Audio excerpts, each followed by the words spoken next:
Nacida en una dinastía obsesionada con el poder y unida por la sangre, Margarita de Austria nunca estuvo destinada a una vida ordinaria, coronada como reina tanto de España como de Portugal. A los 14 años, fue clave en la política de un imperio en decadencia. Amada, temida, pero finalmente condenada por el legado que nació para mantener. Esta es su historia. Margarita de Austria nació el 25 de diciembre de 1584 en Graz, en el Ducado de Estiria, actual sur de Austria. Su padre era Carlos II, archiduque de Austria, y su madre era María Ana de Baviera. Como muchos miembros de la realeza europea, su linaje estaba enredado con generaciones de matrimonios entre primos, pero esta unión fue aún más allá. Eran tío y sobrina. Pero pese a su cercana consanguinidad, 12 de sus 15 hijos llegaron a adultos. Margarita, la octava hija, nació en un hogar lleno y ambicioso, rodeada de hermanos mayores que ya estaban siendo preparados para la grandeza. Como habrás adivinado, ambos padres de Margarita eran de la poderosa dinastía de los Habsburgo, la familia más influyente de la Europa moderna temprana, cuya obsesión por mantener el poder los llevó a casarse repetidamente entre sí.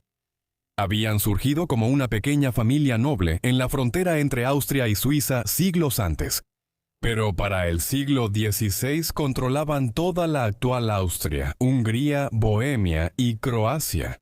También existía una poderosa rama rival de la familia que gobernaba España y su imperio colonial. Nacida de una división fatídica a principios del siglo XVI, cuando dos hermanos, Fernando y Carlos, dividieron la vasta herencia de los Habsburgo en dos. Aunque Margarita provenía del lado austriaco, pertenecía a la rama de Estiria de los Habsburgo, que no formaba parte de la línea principal. Una línea de Habsburgo más poderosa gobernaba Austria como archiduques, gobernando desde su bastión en Viena. El jefe de esta línea principal en ese momento era Rodolfo II, un hombre excéntrico y peculiar, más interesado en emplear artistas experimentales y magos en su corte en Viena que en gobernar los dominios de los Habsburgo. Sin embargo, la línea familiar se debilitaba y la rama de Margarita tenía un potencial peligroso, por lo que podrían superar a sus primos y tomar el control en Viena. Esa posibilidad volvió a Margarita, pese a venir de una línea menor, una pieza clave en la política de poder de los Habsburgo, como veremos.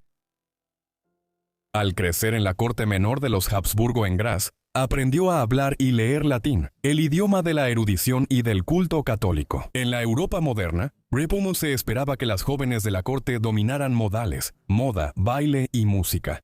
Muchas como Margarita también escribían cartas en polaco, alemán, latín, italiano o inglés, usando una caligrafía ornamentada. Así pasó Margarita su juventud. También era consciente de la política de su época.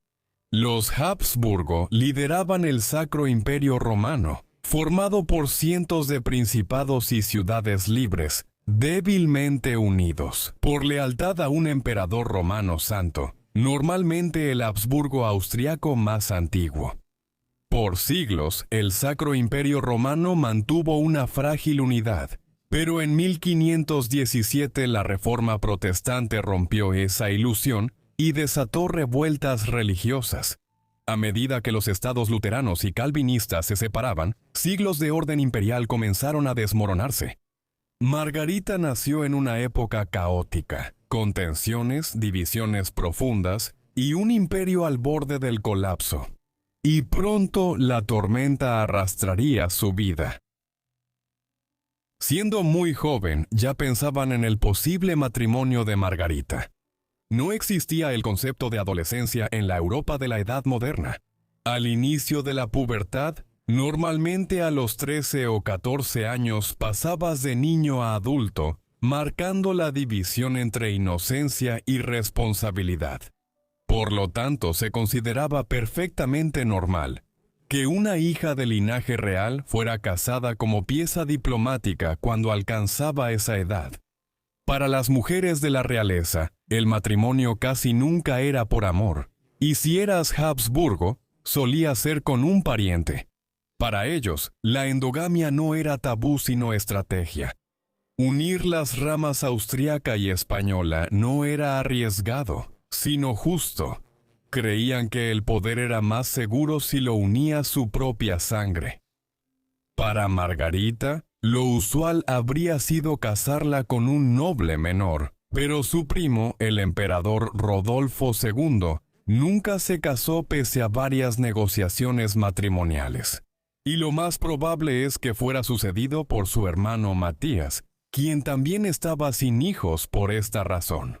La realidad era que la rama estiria más joven de la Casa de Habsburgo probablemente sucedería para convertirse en la rama gobernante en Viena. Un día, el hermano de Margarita, Fernando, podría ser emperador del Sacro Imperio Romano. Por eso, la mano de Margarita en matrimonio fue una valiosa herramienta diplomática en la política europea.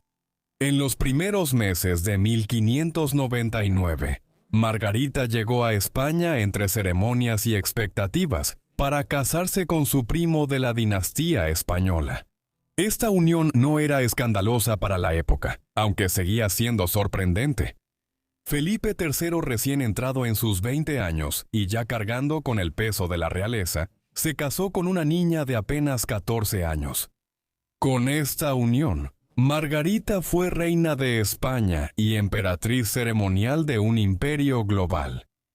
Para 1599, la corona española había absorbido Portugal y sus riquezas, gobernando vastos territorios en América, el Caribe, África, Asia y el Pacífico.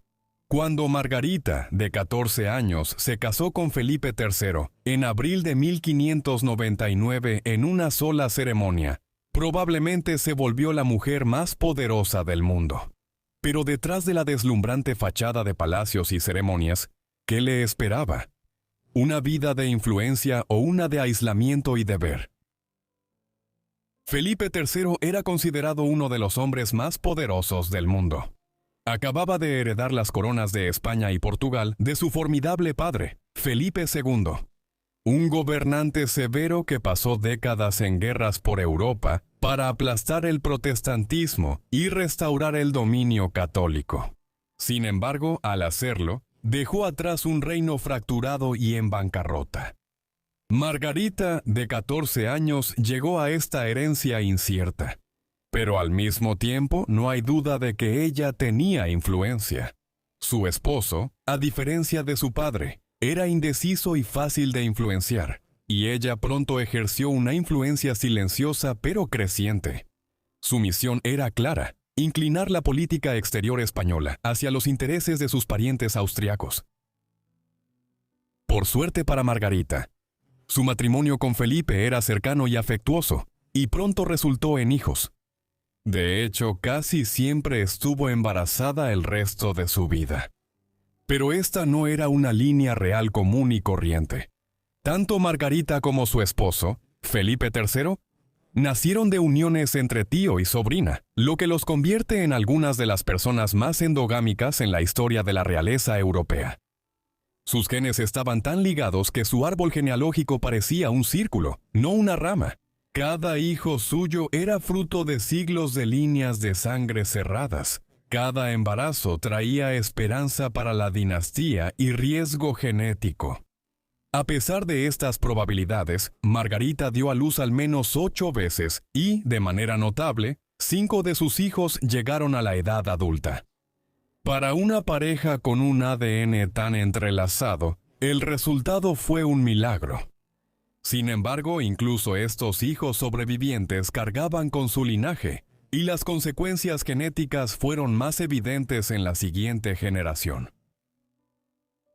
El 22 de septiembre de 1601, Margarita y Felipe tuvieron a su primera hija, Ana María Mauricia. Como su madre, Ana María fue prometida al rey Luis XIII de Francia a los 10 años y casada en 1615. A los 14 años, Ana María tuvo un parto de un bebé muerto y 4 abortos espontáneos antes de tener 2 hijos sanos, incluyendo a Luis XIV de Francia, el monarca absolutista más poderoso de Europa. Margarita y Felipe tuvieron más hijos.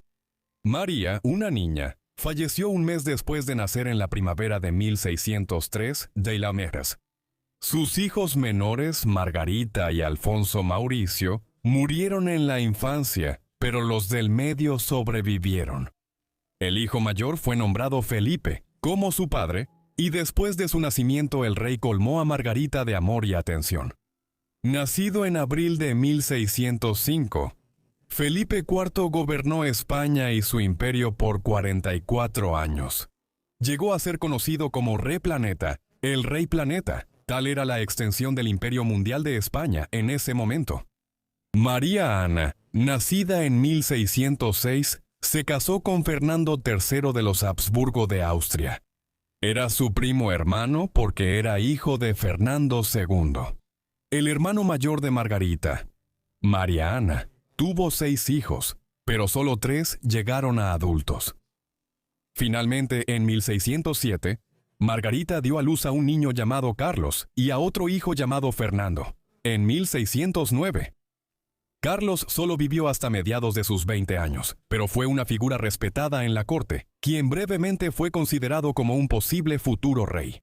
Cuando su hermano mayor, el rey Felipe IV, se enfermó gravemente, en algún momento de la década de 1620, Fernando, como el menor de los hijos sobrevivientes, ingresó a la iglesia y se convirtió en cardenal, alentado por su madre en su religión desde sus primeros años, cuya piedad católica romana era bien conocida. Fue gobernador de los Países Bajos españoles, ahora Bélgica, durante su carrera política. Felipe III no era de los monarcas más decididos. Era muy influenciable y manipulable por cortesanos y su esposa de carácter fuerte. Esto fue importante. España seguía siendo un gran imperio, pero décadas de guerras contra franceses, holandeses, ingleses y turcos habían vaciado sus arcas. En Madrid, surgió un círculo desesperado de reformistas que exigía acciones audaces para salvar la decadente gloria de España. Margarita no era una buena influencia en este sentido. Muy conservadora, se oponía firmemente a reducir gastos en la iglesia y ceremonias reales. El resultado fue terrible. La situación económica de España continuó deteriorándose, y el gobierno se declaró en bancarrota varias veces durante el reinado de Felipe III, como ocurrió en el gobierno de su padre. En la corte española surgió una feroz lucha por el poder. Una facción de cortesanos se opuso abiertamente a Margarita, acusándola de que su fanatismo católico influía en el juicio del rey y llevaba al imperio al caos. Ella chocó repetidamente con el duque de Lerma, el noble más poderoso de España, y el verdadero gobernante detrás del débil trono de Felipe III.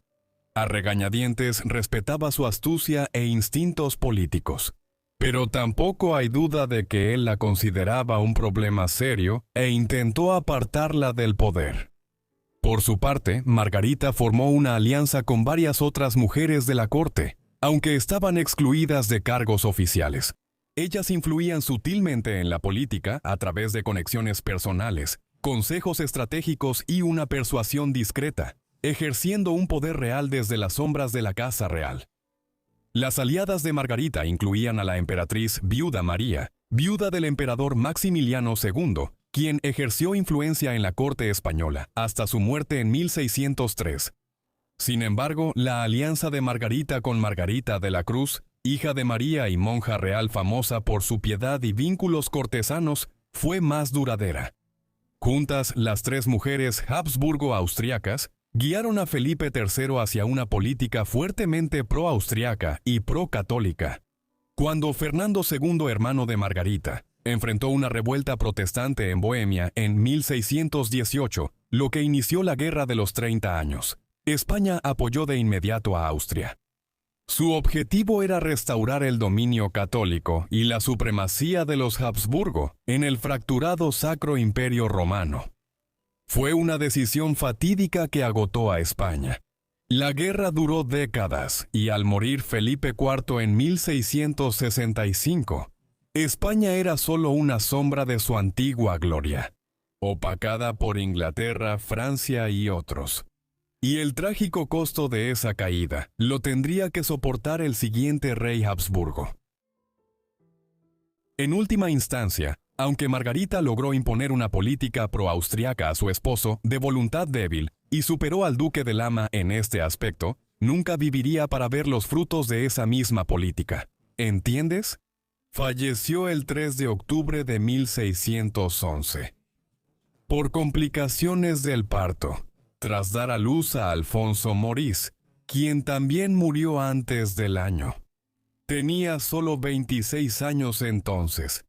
El rey Felipe quedó devastado por su muerte y nunca se volvió a casar. Aunque solo tenía 33 años, él murió 10 años después. Aunque vivió poco, Margarita influyó en la política de la corte y aseguró, por ahora, la sucesión de la dinastía. Sin embargo, a medida que avanzaba el siglo XVII, los Habsburgo insistieron en su mortal y endogámica tradición, con tíos casándose con sus sobrinas generación tras generación, en un intento desesperado por mantener el poder puro. Pero el costo fue catastrófico. Su linaje se retorció causando graves problemas de salud. Y de esta trampa genética, nació Carlos II, hijo del rey Felipe IV y de su propia sobrina. Débil, infértil y con deformidades, Carlos fue el símbolo de una dinastía al borde del colapso. Su cuerpo destrozado no solo marcaría el final de un rey, sino la extinción de los Habsburgo españoles. Gracias por ver este video sobre Margarita de Austria, reina de España. Si quieren más videos de los Habsburgo, díganmelo en los comentarios. Si tienen más sugerencias, coméntenlas aquí. De todos modos, espero que estén suscritos y tengan las notificaciones activadas para recibir todos mis videos en cuanto los suba. Eso es todo de mi parte. Nos vemos en el próximo Forgotten Lives. Gracias.